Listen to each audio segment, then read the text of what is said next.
Para sa panibagong lulutuin natin ngayon, mag-subscribe kayo sa like at mag-comment kung saang lugar po kayo at ang malaman natin kung saan nakarating ang video na ito. Maraming salamat.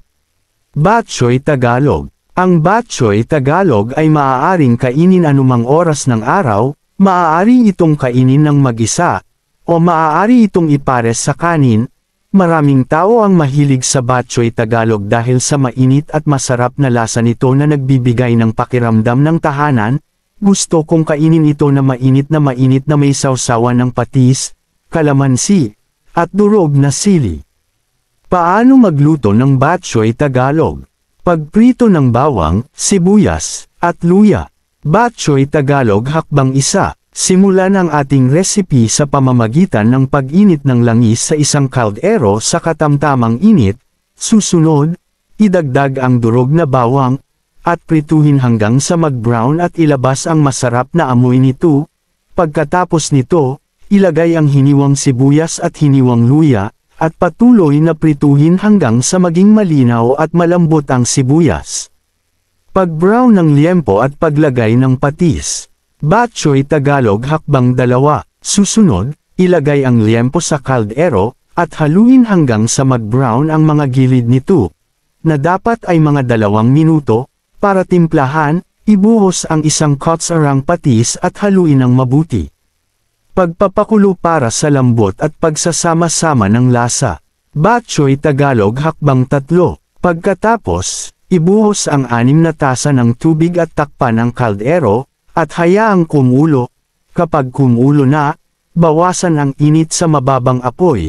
Patuloy na pakuluan ng 30 minuto, at hayaang lumambot ang liempo habang nagsasama-sama ang mga lasa. Pagdaragdag ng mga laman loob. Bok choy Tagalog hakbang 4. Ayusin ang init sa katamtaman at ilagay ang hiniwang atay at poli ng baboy, at haluin ng mabuti. Takpan ang kaldero at hayaang kumulo ng 5 minuto lamang. Ang sobrang pagluluto ng poli ng baboy ay maaaring magdulot ng matigas at chewy na texture, katulad ng sobrang pagluluto ng atay. Sa halip na maging malambot, maaari itong maging matigas. Pagdaragdag ng pinagdugtong na dugo. Bok choy Tagalog hakbang 5. Susunod, bawasan ang init sa pinakamababang setting at dahan-dahang haluin ang pinagdugtong na dugo ng baboy. Lutuin ng 10 minuto, at hayaang mahalo ang dugo sa sabaw, na nagdaragdag ng maitim na kulay nang hindi nagiging sobrang makapal. Ang layunin ay upang makamit ang malalim na kulay habang pinapanatili ang mas magaan na consistency, at iwasan ang texture na katulad ng dinuguan. Pagdaragdag ng miswa at panghuling pampalasa. Bok choy Tagalog hakbang 6. Pagkatapos nito, idagdag ang miswa, at haluin ng dahan-dahan at lutuin ng 1 minuto lamang. Budburan ng Maggi Magic Sarap para sa dagdag na lasa, at timplahan ng patis at ground black pepper ayon sa panlasa. Sa wakas, idagdag ang dahon ng sili, takpan ang kaldero, at patayin ang apoy. Hayaang mag-rest ng 2 minuto upang mahalo ang mga lasa. Ilipat ang bok choy Tagalog sa isang mangkok. Maaari mo itong ihain na mainit kasama ang kanin. Tikman ang masasarap na lasa at nakakaaliw na init ng minamahal na Filipino na recipe na ito, na parang nakakaranas ka ng mga isla ng Luzon sa Pilipinas. Mga sangkap ng bok choy. Mga sangkap ng bok choy Tagalog. Para sa kumpletong listahan ng mga sangkap, siguraduhin huwag baguhin ang natitirang mga item upang matiyak na mayroon kang perpektong bok choy para sa iyong tanghalian o hapunan ngayon. 1 pound, liempo. Ang liempo ay pinili para sa bok choy Tagalog dahil ito ay malambot at may magandang balanse ng karne at taba, na nagbibigay ng masarap na lasa ng hindi nagiging sobrang mataba. Ang ibang hiwa ay maaaring mas matigas o masyadong mataba, na maaaring makaapekto sa lasa at pagkakayari ng ulam.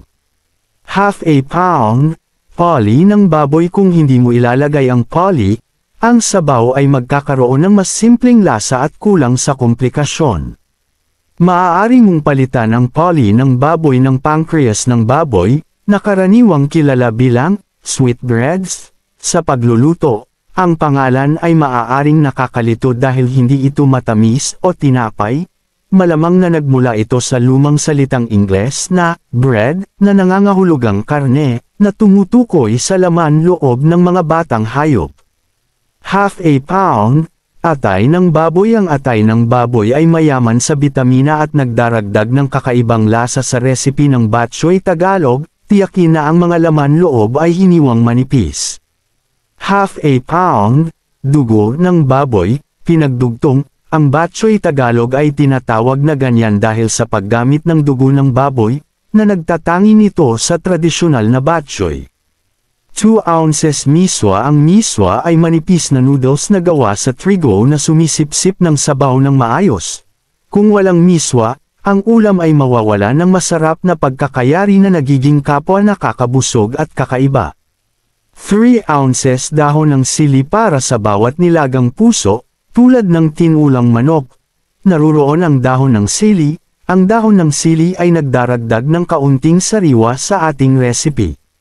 Isang sibuyas, hiniwang manipis. Ang hiniwang sibuyas ay nagbibigay ng tamis at lalim sa sabaw. 5 sibuyas ng bawang, durog at balatan. Kung walang bawang, ang ulam ay magiging maalat at hindi kaakit-akit. Mayroong palaging nakakaakit sa bawang sa mainit na sabaw. 3 luya, hiniwang manipis. Ang hiniwang luya ay nagdadala ng init at maanghang na lasa sa ating recipe, at tumutulong din na bawasan ang malakas na lasa ng mga laman loob. 4 na gramo Maggi Magic Sarap. Ang Maggi Magic Sarap ay isang pampalasa na nagpapahusay sa lasa ng bawat pagkain. Talagang magic ito. 6 na tasa ng tubig. Ang tubig ay ang base para sa sabaw sa ating recipe. Depende sa dami ng tubig na gagamitin mo, ang iyong sabaw ay maaaring maging makapal at puro o tamang-tama ang consistency, batay sa iyong kagustuhan. 3 kutsarang langis ng pagluluto. Ang langis ng pagluluto ay ginagamit sa pagprito ng bawang, sibuyas, luya, laman loob, at karne.